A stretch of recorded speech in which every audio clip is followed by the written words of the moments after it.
Hi, everybody. Welcome to another episode of Dr. Cammy Goes Keto, where I'm here with the lovely Nikki. And we did our measurements for March, and I'm barely holding steady. I was up 6 pounds, so my measurements are hanging in there a little bit. And Nikki was down almost a full inch in her waist. And so we're hanging in there. We're showing up. We're doing the deal. We're being accountable. We're not being perfect. And we're talking in this video about our little review for March and what's going on with March. And before we started recording, we were talking about dairy.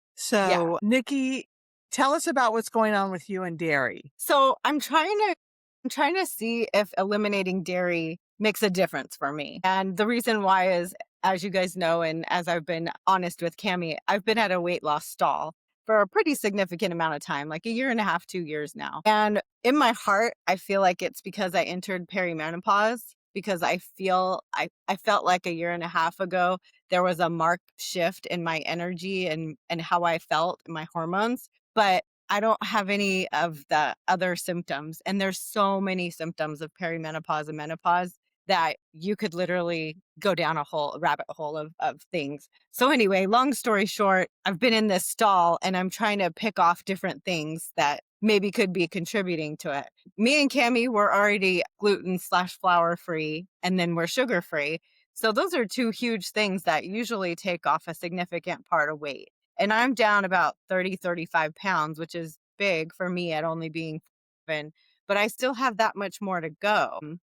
It just felt like I had so much momentum, and that first 30, 35 pounds came off so quickly on this program. And then it just came to a screeching halt. So it's got me a little befuddled. Mike thinks that there's more psychological to it than that there is physical. But so to address the dairy, I did a dairy-free challenge with another one of the coaches in our group last September and was super strict about it, did it for 30 days, but didn't really feel any difference and didn't lose any weight from it. So when it was time for Lent to start and kind of getting closer to spring, I said, well, let me try it again. Maybe 30 days wasn't enough. So I'm trying to do it until May because me and my husband have a friend that's getting married in May. So I was like, maybe I need to do it longer. So, and I really do love dairy. I enjoy it. So I was like, I should be able to give it up. And it feels just as hard as sugar sometimes. So that makes me think there's a strong emotional attachment to it and a strong reason to keep going with giving it up. So that's where I'm at with it. But I was telling Cammy, I'm a little bit conflicted on the long term with it because I question if I can stay away from it long term, because dairy, it does have some redeeming value. It has some nutrients, it does have some healthy fat, and it's on keto. It's even on carnivore. It's not for every keto or carnivore person, but a lot of us, we use it as a dessert replacement. We'll have a piece of cheese instead of what we used to eat. And so it could be a thing that I'll just have to limit quantities of. But that also, as an addict, goes on a slippery slope, because do you start with one piece of cheese and then, so all of this, I have to be very careful and intentional and sort of really examine it, just like we do anything on this journey. Exactly. The one thing so do you eat, like, what would you do during, say, for instance, like over the last 3 weeks? What have you eaten that has dairy in it? Because I know you have a little bit of cream in your coffee, right? No. Oh, you don't have cream in your coffee. So Mm-mm. there's nothing. So you're not drinking anything. You're not having something regular every day that's dairy. Mm-mm. So that's wonderful. See? So, you have to you just have to do the best you can do and kind of be patient with yourself and realize also that for me, it's just one day at a time. Like when you Yeah. wake up in the morning, you just kind of decide whether or not you're going to eat dairy. And you say, I'm not going to eat dairy because that's what I'm committed to, is not eating dairy for today. And that Mm-hmm. for today really seems to be helpful for me because I get so overwhelmed when I think about, the whole future. Yeah. And never again. Yeah. Yeah, but I do still have some dairy in my diet, but I wanted to let you guys know that I'm starting to get into a little bit of ketosis now because I'm day 16 of no sugar, no flour, minimal caffeine, a couple of cups of decaf coffee that have 6 milligrams of caffeine in each cup. And I do have some dairy going into my diet, but I was eating hard-boiled eggs, bacon, half an avocado, and a little bit of salsa on my breakfast for 2 days in a row, and that was got my ketones to 1.4 and 1.3 in the afternoon, and then this afternoon, when I checked them this afternoon, they were point 0.7, and I thought, "Gosh, what's going on?" I'm not eating sugar or flour, but I had had scrambled eggs this morning, and I had cheese in them, I had a little bit of cherry tomatoes, and I had some onion that I grilled up and some butter. Mhm. And that was just enough to cut my ketones in half. Mhm. So, but I'm really happy about that because I have that information, right? I have that Yeah. knowledge. I know that, and I really enjoy those hard boiled eggs because I buy them at Costco and they're already peeled, so I don't have to peel them. And so the breakfast is really easy to throw together. And I think what's causing me to go into the ketosis is the avocado because I'm Mhm. eating half an avocado a day and that's more fat in there. And then if I have a meal that doesn't have enough fat in it, I just squirt a little bit of MCT oil on it. And like I did that last night with my chicken and steak because the steak was lean and the chicken had no skin or anything on it. It was a grilled chicken breast that I took from my girlfriend's house. So, yeah, just trying to do what we need to do I was telling Nikki that I really feel different this time around in this month of March. And I think it was a combination of a few different things. I think one of the things that happened was that I had people be very, very kind to me, like Nikki in her little comments over on our No Sugar Nation, which we always have to mention during each show. We really should. Yeah, I always You know? forget. Yeah. Yeah, we'll tell at the end of the podcast, we'll tell you guys about that. But I had all these people be very, very kind to me. And then the other thing that happened was that I gained 6 pounds in 2 weeks eating off plan because my son was in town. And I'm really sick and tired of doing that. And I just pray that I'm sick and tired of being sick and tired. And the other thing that happened was that I really strengthened my spiritual relationship and my relationship with God and my higher power. And knowing that, like, when he's in control, I call him he, and when he's in control and I'm doing his will, it goes so much better. It just goes so much better. And, happiness is a byproduct of doing the next right thing. And I've been so happy. And I know that's because I've been doing his will. I've been relying on him. I've been spending time in prayer throughout the day and more meditation. And all of those things happening all together in the month of March made me come up with my life coach the other day with a new term that I'm using, that goes along with my word for the year, which is ascension. And that new term is I'm unstoppable. And thank you. And I just love it. I just love it because it's really not me when I think that and say that. It's really my higher power. And then I'm kind of riding on the coattails of it. Like he's Mhm. the conductor, and I'm just going to sit in my chair and play my clarinet like as best as I can. And so that shift, because I'm always wanting to be in control and to manage the outcomes. And in the operating room, I was a surgeon and I made all the decisions and, all of those things. And there's a lot of fear letting go of that control. Like I'm scared. This month I've been really scared. There's things I'm doing in my life that are making me really scared.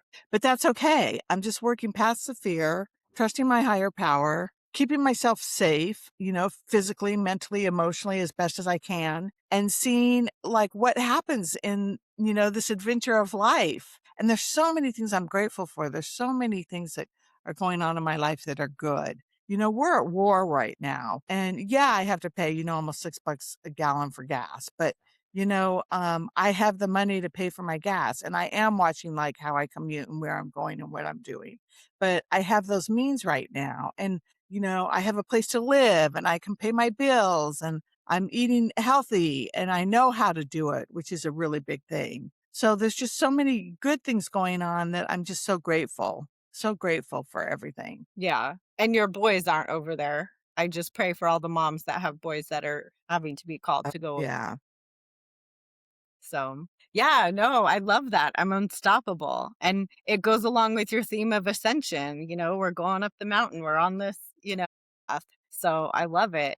And unstoppable because you have somebody at your back. You have your higher power at your back. You have all of our support on the community. You have your friends, your sons, your family. So a lot of the times I think we feel alone, but we're not. There's like a huge army behind us, even in Yeah. those moments when we're alone during the day, right? Absolutely. And the other thing that I think it really taught me was that all these people being kind to me was really dualistic in the idea that can be very unkind to myself. And I thought, all these people are so kind to me, and yet I'm unkind to myself. That's not right. It shouldn't be like that. I'm just going to be kind to myself because, the masses are saying, be kind to yourself. And so, yeah. And it was just like there was a shift that happened. I felt it. And Yeah. being in ketosis is interesting too, because I've never had my ketones be 1.4. And I know people get to 3 and things like that. But this is without even any fasting. I'm eating 3 meals a day because fasting is something that's a very slippery slope for people that struggle with food like I do. But yeah, just very, very grateful. Yeah. Yeah, definitely. And what was I going to say? The unstoppable and being together. What do you feel like? When do you feel like the shift happened? Or do you think it was just after thinking about all these things? It's hard to say. I think it was kind of slightly after I got on the scale at the gym with 6 pounds weight gain. And I was looking at that scale and I thought, because that 2 weeks set me back, a month, 4 to 6 weeks, it set me back. Hmm. And then the other thing is too, is that after I left the gym, and I could tell, like my clothes fit differently, like getting in and out of the car and putting my clothes on and moving and bending down to feed the cat. And, just whatever little things are going on in my life, I could feel it. And it doesn't feel like me anymore. It feels like different, like foreign, like it just shouldn't be there. Like I want to be able to move. I want to be able to, hopefully someday hang out with grandkids and, get on the floor and play with them. And I've already got my, bilateral knee implants, which limit a little bit the range of motion of my knees. So I have to really be careful with all the other parts of my body. So it was like, it kind of, I think, happened over like 2 or 3 days. I mean, there wasn't really like a aha moment, but like I was one way, and then 2 or 3 days later, I was feeling a different way. Hmm. So yeah, interesting. And the other thing too is that, I'm shifting, I'm off of my Cymbalta. I dropped it down to, well, I'm taking 20 milligrams a day for about another 5 days, but I'm almost off of my Cymbalta completely. And so I think that's shifting a little bit my serotonin and dopamine and how that's interacting in the body and everything too. And so I'm not feeling like whacked out or manic or agitated or down. I'm just excited about maybe dealing with my emotions in a little bit of a healthier way. Hmm. And you're titrating down off of it. You're not just going off of it cold turkey and you're working, Correct. yeah, with your healthcare provider. Because I think that that's easier on the body when it comes to prescriptions that we're on and things like that, not to just throw everything in there. And even some people can't go sober on sugar and flour all in one go, and that's okay too. If you have Yep. to go, like any step forward in the right direction is like, bravo. But there's some people that are so scared that they stay stuck, and it's like, please honey, don't stay stuck, just take one tiny step forward, like eliminate it at one meal or one snack, or just Absolutely. whatever you can. Yeah. Yeah. Absolutely. Harm reduction is really key and important. And you're right. Some people, I mean, I didn't get off of it right away. I remember I was like, I think a year into, being with no sugar and no flour and struggling with it, but doing the best I could. And eventually, like, I got more days with no sugar and flour than I had days with little cheats or things going in that way. And then I did a full sweep of my house, and I looked in the kitchens, and I'm like, I'm doing a full sweep. I had honey in there. I was using honey on my yogurt a little bit and, here and there. And I just couldn't not do it prior to that. And that was okay. Hmm. So exactly, you do what you can do and you just do the best that you can. Yeah.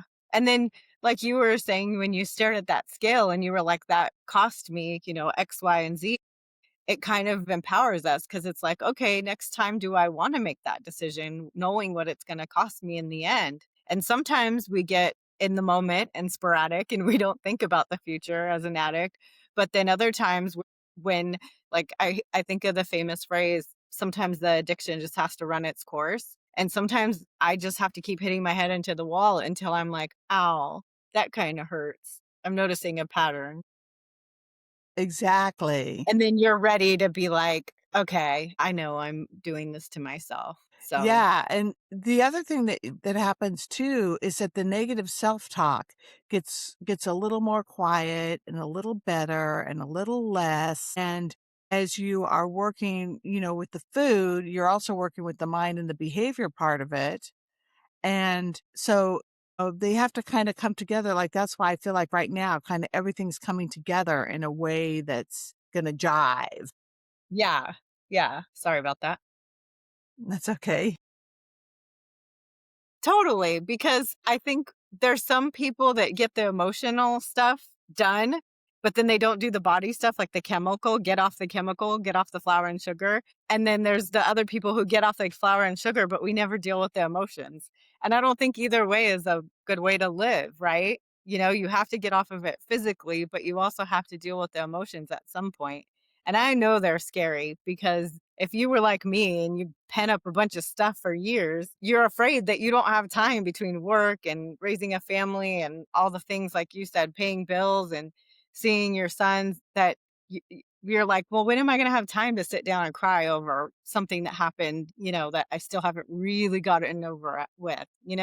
But if it doesn't come out, it's going to stay in the body. And like we've read, the body keeps the score. So, yeah. Ab Yeah, it absolutely does. So, feeling your feelings and your emotions, and that's what I'm getting healthier and healthier doing every day. Yeah, So, definitely. yeah, super cool. All right, we're doing great. We We are we are here. We are present. unstoppable. My big old arm. I have the biggest arms. I mean, they're full of muscle, but even when I was 128 pounds and a finalist in the Miss San Diego pageant, I still had arms. That's okay. We're Yeah.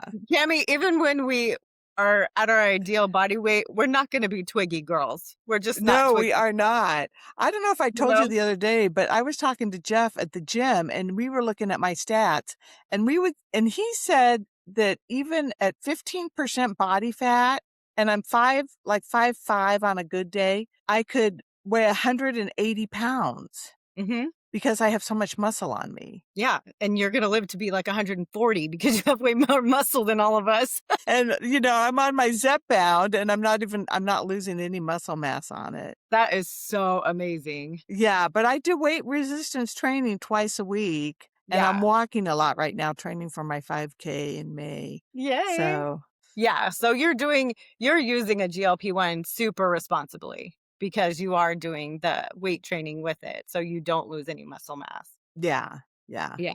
And I lowered the dose of it too. I lowered it from 12.5 to 10. And so that's doing so much better. I might even be able to get a little bit lower. Yeah. So we'll Yeah, just see. take your time, like anything, it's a journey, and we just take baby steps forward. And You know, like we talked about in a few episodes back, it's all about consistency and, keep Yeah, looking at this stuff. Like, don't be afraid of, what happened this month and, what did I do well? What do I need to do better? There's no perfect human, but we can always get better, right? absolutely. Yeah. Amen. All right, everybody. Well, thank you so much for tuning in. Oh, let's talk about No Sugar Nation. I'll put the Yes. link. Okay, so how do I do that again? I put the link, the No Sugar Nation link into the Yes. In the comments comments. of my YouTube. Okay, Yes. I'll do that. And No Sugar Nation is a wonderful place to go. It's led by Mike Collins, who's a sugar-free man, who's the gentleman I do the other interviews with, working on my personal journey through this no sugar. And we have group meetings there that are fabulous. He has a 30-day sugar detox challenge that's Hmm. wonderful. And there's people there that you can get personal coaching from. I'll drop my website for personal coaching that I do because that's the way that I recommend when you do the 30-day challenge is that you do one-on-one coaching through the Hmm. first, maybe even 90 days, because it's so helpful. And sugar is a bugaboo. Hmm. It's very complex and there's multiple parts of your body, your mind, everything that it's involved in. I And agree. And it goes back into childhood, which I mean, for most of us, childhood didn't involve alcohol. So I'm not saying that it's easier than alcohol. I mean, it's harder than alcohol, but I think it is harder than alcohol because It is harder. I'll we're say it. going It is harder. going way back. And for a lot of us, our moms were mainlining sugar while we were in their bellies. So I don't think our bodies physiologically never were clean, is what I'm trying. Right. So Yeah. if you think about it, like this is the first time now, like, after I go 2 years of being no sugar, no flour, that's going to be the first time that I'm really super clean, like Yeah. ever. Yeah. Cause So I've gotten, you're totally right. A one-on-one coach, if you can swing it, is the way to go because there'll be those days when you're gonna want to call your coach or text or something like that. And Cammy is open for business and taking clients. She's a wonderful coach. well, thank So you so much. And you're coaching too, right? I'm not right now. Oh, you're too busy. You're I'm too just doing the busy. group coaching right now. So but I coach on Tuesday nights and Wednesday nights in the group, and I really love that. I love seeing people grow, and I think you need both because I think the group dynamic is helpful because you can listen and hear to what everyone else is going through and sort of listen and have the camaraderie, but I think the one-on-one coach is also good because you get more specialized attention and you could talk about in detail exactly what items are kinda getting to you or, what you're struggling with. Yeah. Yeah. All right. So we'll put that post in and you can check it out and go look at No Sugar Nation. And we'll see you next time. Good job. Happy March, Good everyone. job. Happy March. And here comes April very soon. Woo! All right. Take care. Thanks, Nikki. Bye, Cam. Bye.